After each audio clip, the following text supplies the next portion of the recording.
Hi, welcome back. In this final video for this kind of video series, we're going to be looking at Chapter 8, the final chapter of A Psalm for the Wild Built by Becky Chambers. We may look at the sequel when that comes out, so stay tuned for that if you are interested in kind of looking at the sequel with me as well. With that said, let's go ahead and hop into a passage from this chapter.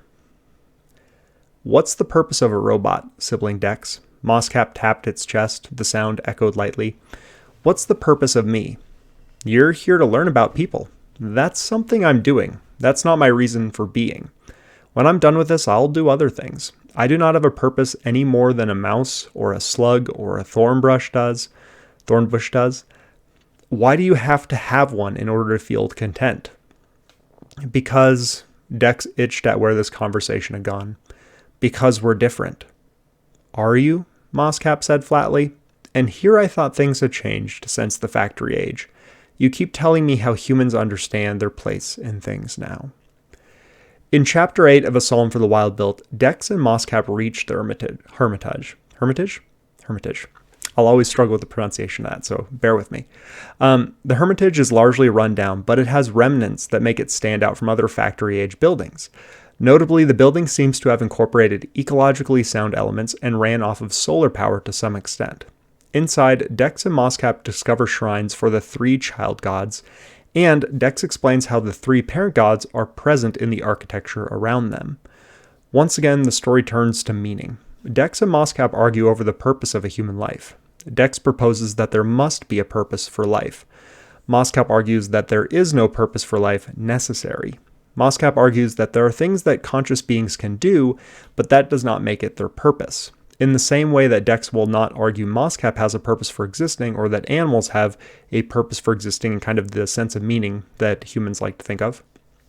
Mosscap argues that humans, by fault of viewing themselves as separate from the natural world, do not extend the same thought process to them.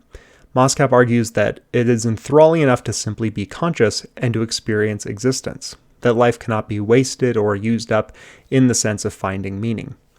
In this discussion, we also learned why Dex became a follower of the bear god. We learned that as a child, Dex was taken to a nearby space for the bear god, and a friendly follower served them tea, helped them calm down, and treated them like an adult. After this discussion, Dex takes a nap in Alele's room. Dex awakens to find that Mosscap has lit a fire, laid out a kettle and a teacup, and has made tea for them out of mountain thyme. Not a pleasant drink, as the chapter remarks upon. But that is the one thing that Mosscap knows that Dex can eat out of all the plants they walked by from the cooking chapter earlier. Mosscap acts as a tea monk, and Dex, for the first time in a long time, has tea served to them. Dex enjoys the moment and claims it's the best cup of tea they've had. Then, Dex starts laying out where Mosscap could travel to, and implies that they will travel there together. The novel ends with them listening to crickets off in the distance. So, throughout the novel, the story uses robotic consciousness and ecology to question underlying assumptions about human existence and human motivations. The novel interrogates how people often assume they're separate from nature or separate from natural processes, and it is ironically a robot that's best able to see this clearly from the outside. While hearing life has no purpose may be dismaying to some, the novel proposes it as a shift in perspective rather than the destruction of purpose, if you want to think of it that way. Instead of focusing on a purpose to life, the novel proposes that people focus on doing the doings in life, on the joy of simply existing. In a way, the novel's closest analog is the novel, or the kind of philosophical novel work, Ishmael, as it also has a non-human character who proposes an alternate view on how humans exist, or how humans should exist, and interact with the natural world. And so to kind of wrap up this novella and this video series, we want to end it on our biggest of big questions. What is the big lesson of the book, and were there any smaller takeaways for you personally? As always, cite the text and any other sources to support your answer. I hope you enjoyed reading this book, and I hope this video series was helpful for whatever you end up using it for.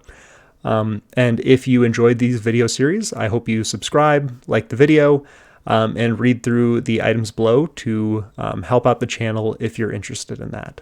All right, with that said, thanks for watching, and I hope to see you in the future.